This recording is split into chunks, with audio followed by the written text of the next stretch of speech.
काही स्वागत तुमचं आपल्या अजून एका नवीन ब्लॉगमध्ये. भाई काल रात्री धरले मी 3 वाजेपर्यंत आणि आज उठलो सकाळी 9 वाजता. 10 वाजता लढत 3 वाजेपर्यंत दारे धरले. 9 वाजता उठलो आणि आता चाललो बाहेर फिरायला.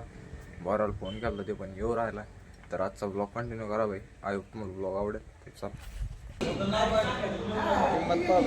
अरे दिसून राहिलं हे टाइम नाही राखी अरे का गद्दा राहिली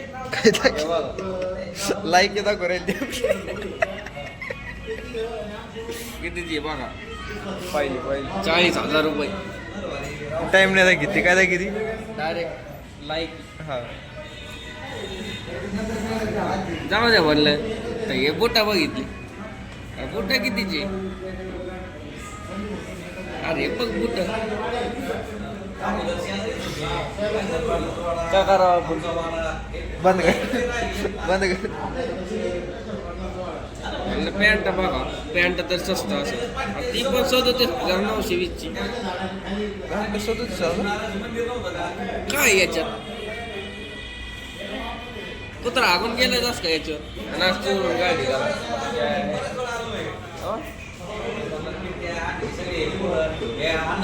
बिबट्या आलता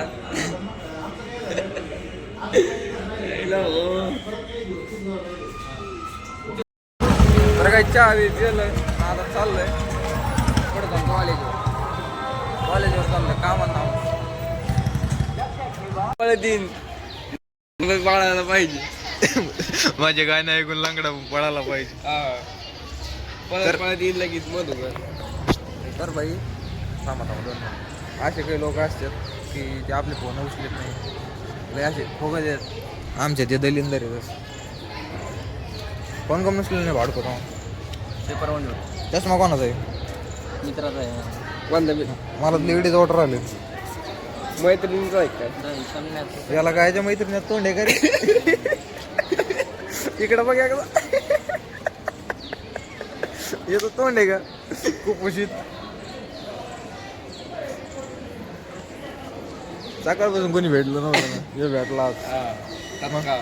काय चाललंय मग निवांत. तर काहीच निवांत कॉलेज आहे सारं आपलं. इथं 11-12 होतो मी आणि माझी फेवरेट जागा दाखवतो अख्ख्या कॉलेजमध्ये. ही माझी फेवरेट जागा होती भाई. इथं आले काही झालं पाहिजे इथं लपून बसायचं बाथरूम मध्ये. याय घाली हिंडत नव्हतं आपल्यात. मग त्याने भाई टी व्हायला ते हिंडत नव्हता म्हणून काय उपटेलं टिवायचं. ढवळे भागचं आपल्याला खर्च करणार आहे स्वतः. चला पैसे नाही काय करतो वाढेल. अरे पैशाला उत आलाय कोंबड्या खाणार पैशाला. चल आज भारी दिसतो पांढऱ्या शर्ट मध्ये डावळा भारी दिसतो मी भारी. काहीच कॉलेजमधून मी डायरेक्ट घरी आलो आणि रातभर दारे धरले जसं की मी तुम्हाला सांगितलंच होतं. दारे धरले तर झोप येत होती बाई. तिथून आलो डायरेक्ट झोपलो. आत्ताशी कुठलोय हातपाय धुतले बसलो आणि भाई तिथं कॉलेजमध्ये किस्सा झाला. मी बोऱ्या आणि डावळ्या तिथे बसलो होतो कॉलेजमध्ये. तर कॉलेजमध्ये असं झेंडा आहे आणि त्याला असं ग्रिल लावलेलं आहे चौक. तर एक ग्रिल ना म्हणजे निघालेलं होतं फक्त असं उभा करून ठेवलं. तर ढवळ्या असा बसला ना असा रॅला ते थाडक्यान पडत तिकडून थाड आवाज आला. बाई म्हणलं फुटली आता खालची परिस्थिती. मी आणि आपला बरं उठलं आणि तिथून निघालो ताडा आणि मी त्याला म्हणजे ढवळ्या छेद होते चहाची गांड्याच्या समोरून सर आला. सरने मग हात धरला भोवराचा हात धरला. आता ते सर म्हणजे असं आपलं नवीनच लागलेलं होतं वाटतंय. तर मी पाहिलं नव्हतं तिथं म्हणजे आजपर्यंत पाहिलं नव्हतं सर.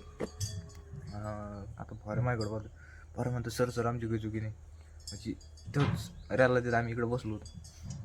सरने आमचा हात सोडा ढावळ्याकडे गेला. ढावळ्यात तोंड झालं बारीक. ढावळ्याला म्हणते एवढा मोठा झाला तू असं तसं लहान नाही तू असं तसं म्हणजे एकदम सिरियस सिच्युएशन तिथं. मी तिथं म्हणते मिसरूट फुटलं वाढक तुला अक्कल नाही असं तसं असा बोऱ्या हसायला लागला मोठ्याने. सर आमचे तोंड पाहतोय ढावळ्याकडे पाहतोय गप निघून गेलाय सर. ढावळ्या म्हणतो बस तुमच्या नादने लागले तिथं पुढं. असा किस्सा झाला आणि तिथून मग आम्ही निघून आलो. बऱ्याच्या घरी गेला. मी घरी आलो झोपलो आणि भाई आत्ता माझ्या ध्यानात आलो आहे की आपली म्हणजे बोर आहे आता इकडे ते पिकले आता जातो बोर बिरा खातो. लय दिवस झाले बोर नाही खाल्लं, मागच्या वर्षी खाल्ले होते. चला तर मला घेतो बोर कशी बोर आले. तर गाईज या बा आपला गहू कसा उगाला. काल रात्री पाणी दिलं बाई याला. हे आपला गहू आहे, तो काकाचा गहू आहे. पलीकडे मका विरलेली बाई. तर गाईज इथं आलोय आणि बोर निम्मे विकली निम्मे राहिले आता. पुढं बोर बिगल्यात, काही खाली पडल्यात,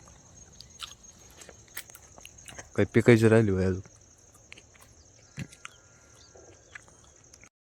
तर बाई दुसऱ्या बोरीकडे आलो या बाईला किती बोर